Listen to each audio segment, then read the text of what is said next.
Guys, what is going on? It is your favorite Northern Virginia realtor and probably the best realtor in the nation, according to my mother. But you know what? I gotta talk about this crazy Northern Virginia and DC area real estate market like I always do. Definitely comment below, subscribe to my channel. I appreciate all the phone calls I've been getting from everybody who's bought and sold a house through me, through my YouTube channel, which shows me like, hey, you know what, people are actually watching, so I definitely appreciate it. So if you are thinking about buying or selling, definitely give me a shout at the number below or shoot me an email, Chris Colgan at colganteam.com. So everywhere you go, everybody's talking about the real estate market and just the general economy. It's like, what do we know right now? As we know, the Fed has decided to keep raising rates to slow down inflation, which I know, like if I order wings from anywhere, they're like $20 now, and they used to be $8, which we should all be mad about, but that's a whole different video. But anyway, so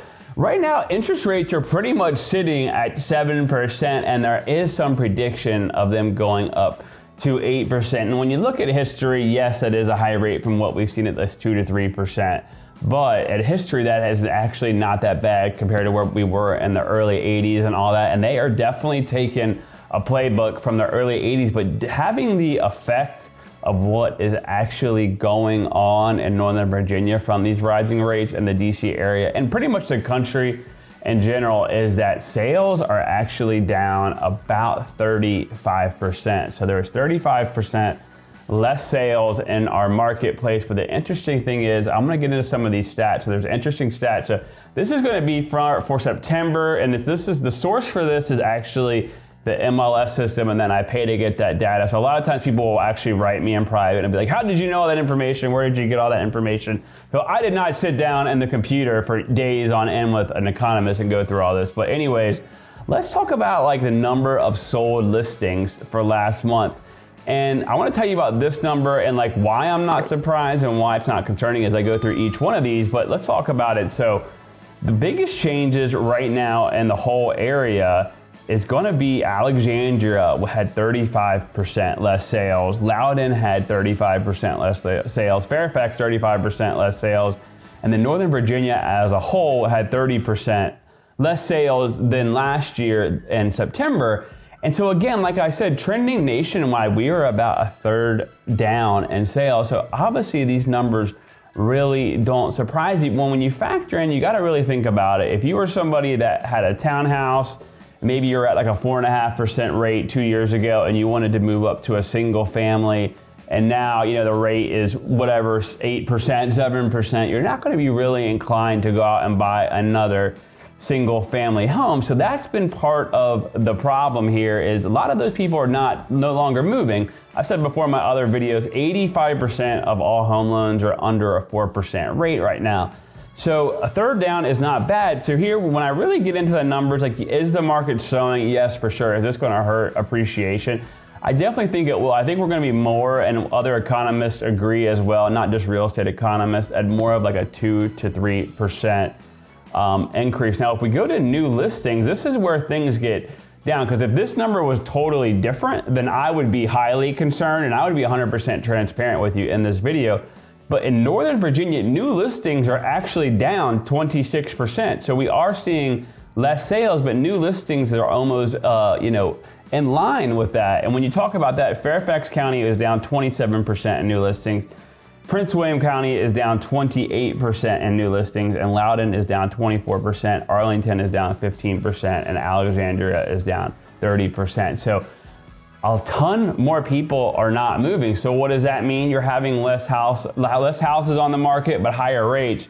But houses are starting to sit on the market a lot longer, which again, when you're talking under 3 months or more, you're in a seller's market. But when you start to get above 3 to 6 months, you become into a buyer's market where it becomes a little bit easier for buyers to get deals. But what I'm actually seeing now is someone who sells real estate full time. And one thing I want to let you know is a lot of realtors that you guys see everywhere. And I was just talking to Bobby, this my camera guy. He lives in Sterling. Camera guy, I guess you're my friend too. I should just call you camera guy.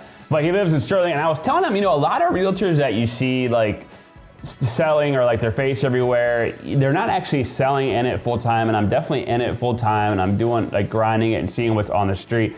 what you're seeing right now is you're seeing a little bit of thing where buyers obviously have a little bit of hesitation because the interest rates are a lot higher. And the thing is, sellers have not really come down fully. So we're still seeing this like little bit of delicate dance. But what I am starting to see as houses start to sit on the market a little bit longer, sellers are coming to that realization that, hey, you know what? I'm not gonna get that top dollar. So they're starting to come down and reduce their prices somewhat. And so buyers can still get a deal. Now, some of the lenders that I work with, and one of the lenders that I featured in one of my videos here, he has a new program, and a bunch of banks have new programs where you can actually get the seller to pay a fee, and for 1 year, your interest rate will be 4%, and then the next year it goes to 5%, and then the following year it goes to 6% or whatever the current rate is at this time.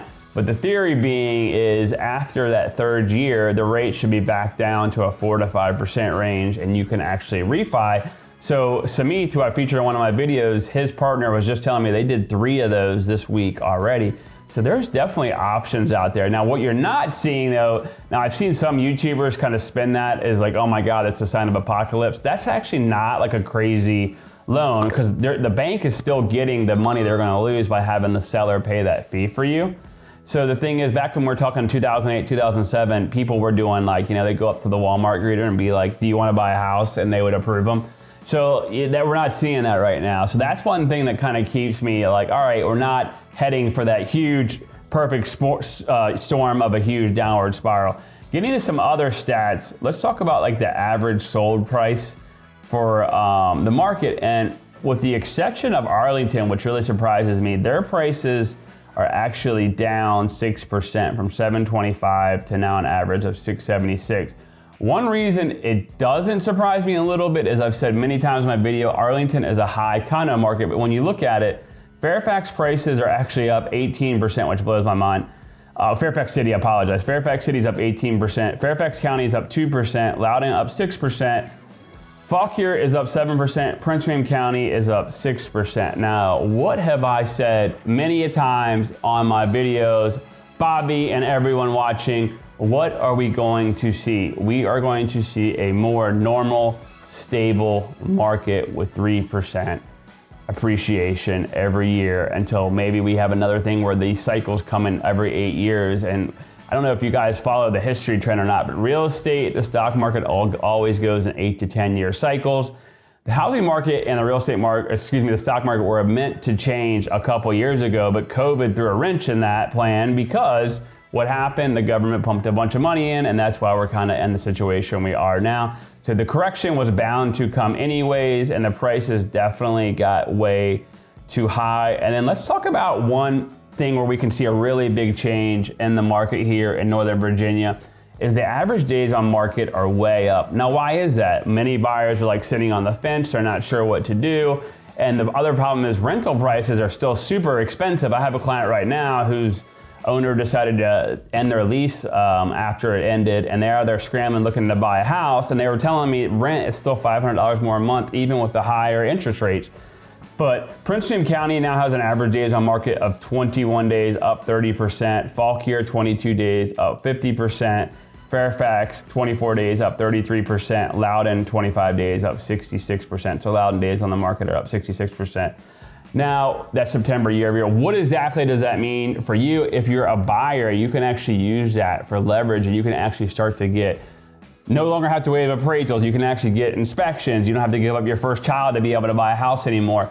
So a lot of the things now are starting to come into the buyer's favors, and a lot of sellers do have some good equity, so they're open to negotiations and giving you closing cost credits and helping you pay for your closing costs. So wanted to give you guys another monthly report on Northern Virginia real estate market. You guys seem to like these videos, and everywhere I go, people ask me about the market. I mean, I could literally be at a wedding and saying I do, and someone would come up to me and be like, hey dude, how's the real estate market going? Which I love talking real estate. So as always, definitely subscribe to my channel if you're thinking about buying or selling. Give me a shout. We'll see you at the top or from the top.